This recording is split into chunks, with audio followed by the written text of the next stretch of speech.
Hi there. My name is Akiba Johnson.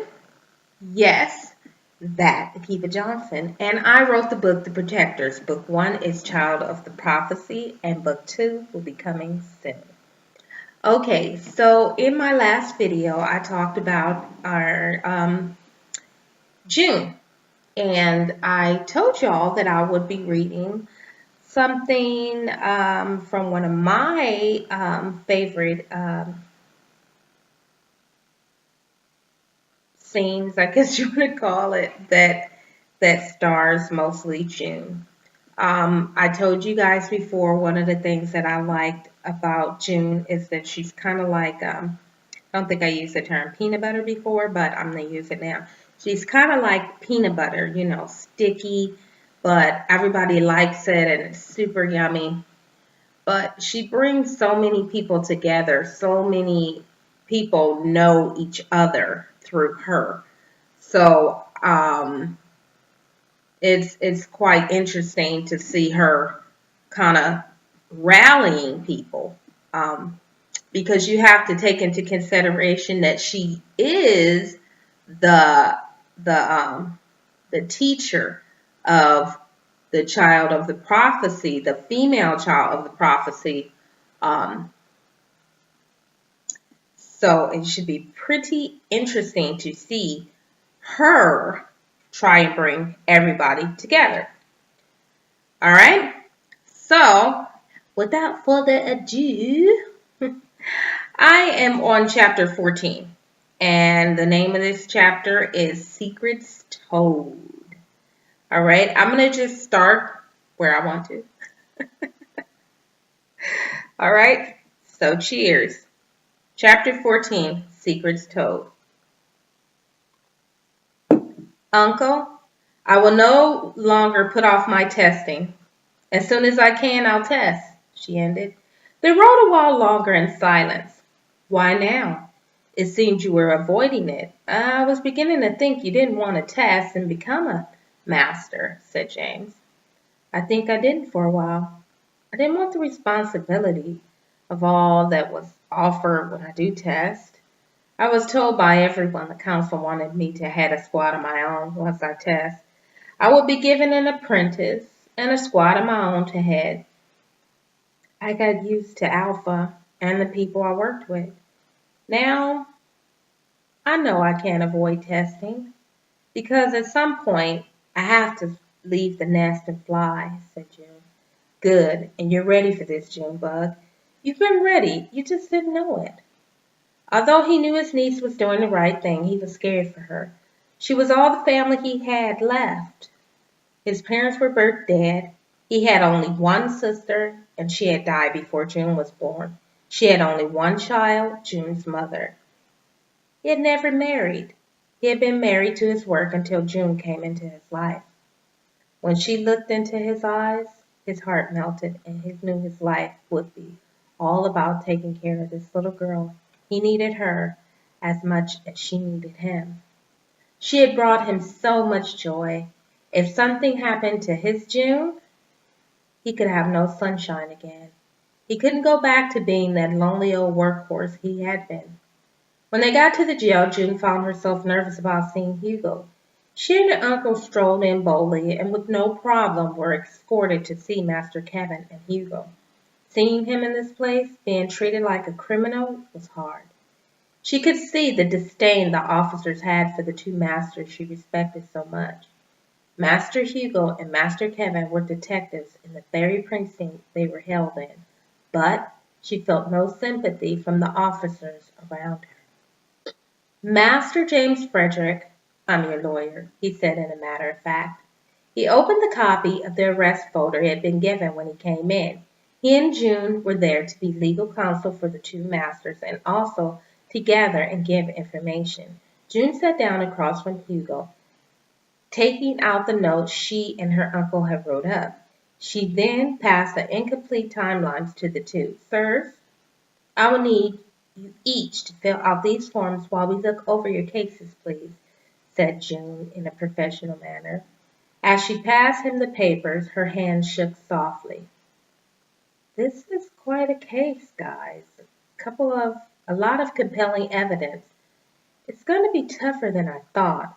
Then he handed the file to June. She took a minute to look it over, then her face looked crestfallen. She had never thought this would be such a tough case. The crimes were so horrible. She knew the public would be ready to lynch the two masters. She put the paper down and stared across at Hugo.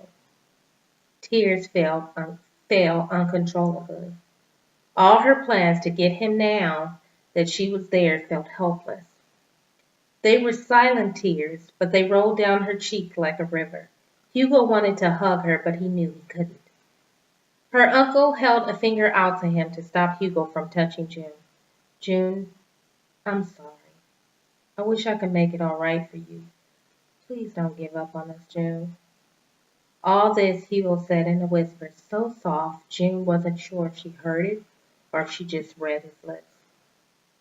I'll never give up on you, but this is going to be hard to fix, she said, and more tears fell. Your old uncle has still a few tricks up his sleeves. It's not over yet. However, it is time to show our hand, find out who might still be in the game. We're going to headquarters, announced James. Not with June, you aren't. I don't want her near that place until, said Hugo. She's my niece, and I won't have her hiding from her own people. She's already disobeyed a direct order from an elder for you, said Master James Frederick. I am no longer the child that can be ordered around by either of you, said June angrily. What is wrong with you? Look at this. Look at the timeline. That's when they all noticed how intense Master Kevin was.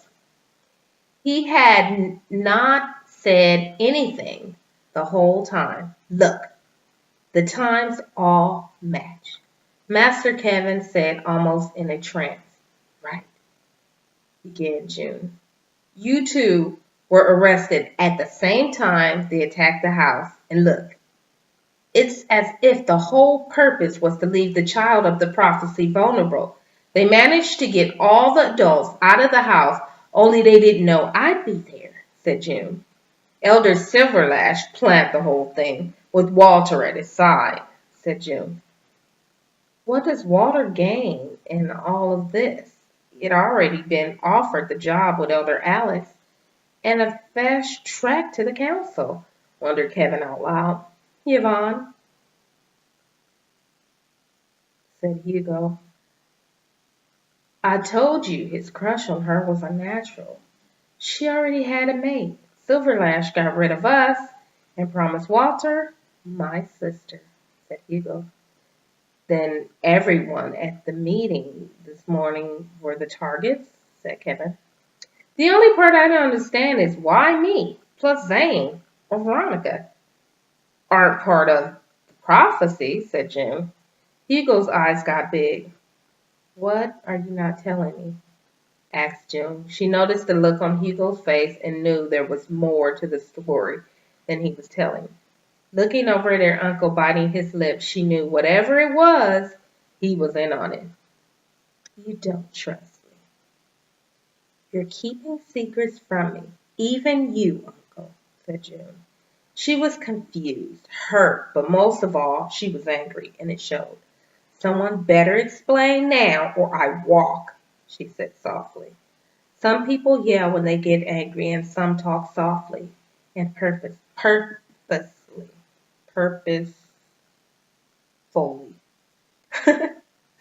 June was the soft and purposeful type. They all looked at her and knew she was serious. June had every right to be angry. These were the guys she trusted beyond anything. She had risked her life and likely her career to help Master Kevin and Master Hugo. Hugo even betrayed her. He betrayed her. She wouldn't believe it was possible. After a moment of silence, she got up and walked to the door. June, we keep it from you to protect you. When it all began, you were still a teenager, her uncle said, walking over to her. Please sit. We'll tell you everything, said Master Kevin. Then he began to tell an amazing story.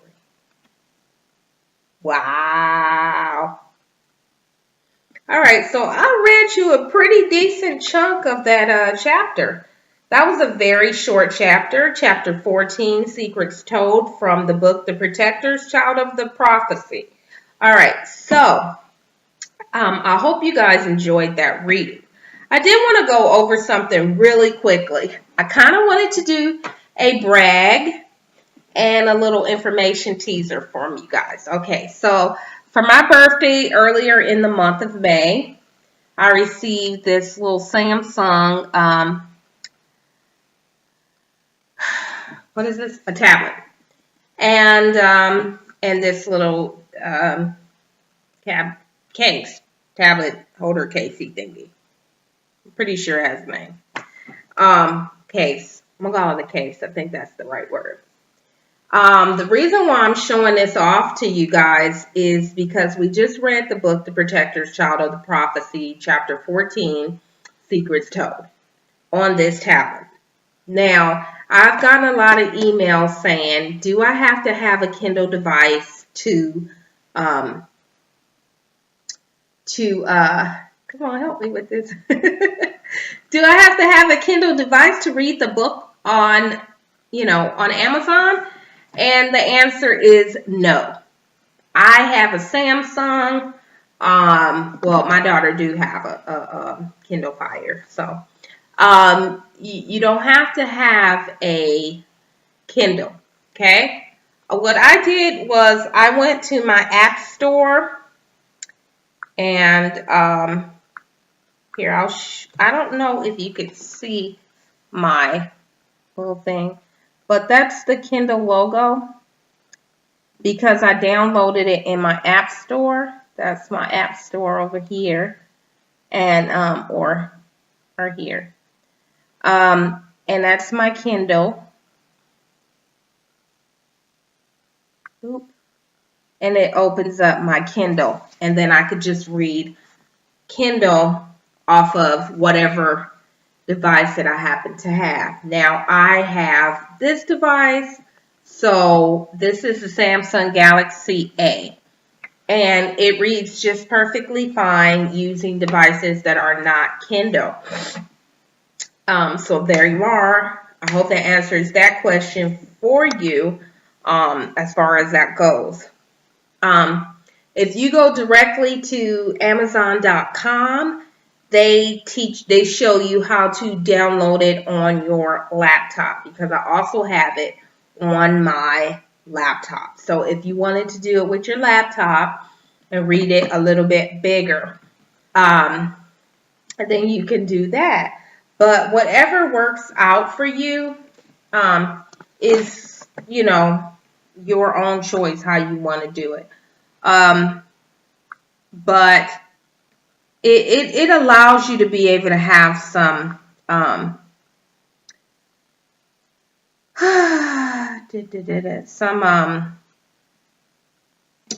want to say some choices in how you do things. And the one thing that I really like about this is that I hold a ton of books at one time. And see, those are all my other books that I have on here, and they recommend books for you. I'm reading, this is one of my other books that I'm working on. So you can keep a couple hundred books on there depending on how much, like I bought a big fat memory card, so I have like a lot of memory on my tablet. But depending on what kind of device you have, you can just put as many documents on there as you want, and it's super simple if you don't have the Kindle device. If you do have the Kindle device, even better. But they're always on sale for like under $100 on Amazon anyway, and periodically they go on sale for like $59. So you can get a really nice Kindle device for like $59, and then the Kindle Fires are usually under $200. So there you are. I sound like a commercial. I promise I don't work for Amazon, even though I sell my books on their site. Anywho, so that's what's going on here. Me and Ribbit enjoyed the story. I hope you did too. This is Akiba Johnson. Yes, that Akiba Johnson, the one that wrote the book The Protectors, Book 1, Child of the Prophecy. I hope you enjoyed that reading. And if you have some ideas on your favorite chapter, or one of your favorite characters, or something you think would be awesome for me to read, or if you have any questions, don't forget to be asking me. Don't forget to be asking me. I don't know. Don't forget to ask me. I'd be glad to answer any questions that you may have, or comments. I don't mind putting your comments on there as well. What was the other thing? Seems like I'm forgetting something. Oh, I know what I'm forgetting. Don't forget to subscribe right now on my YouTube channel. Go ahead, hit subscribe. It's so simple. And come to Facebook. My name is Akiba Johnson. Look me up. And don't forget to follow me on Twitter as well. So subscribe on YouTube, like me on Facebook, and follow me on Twitter. All right. I'm Akiba Johnson. You have a great day. Don't forget to order it.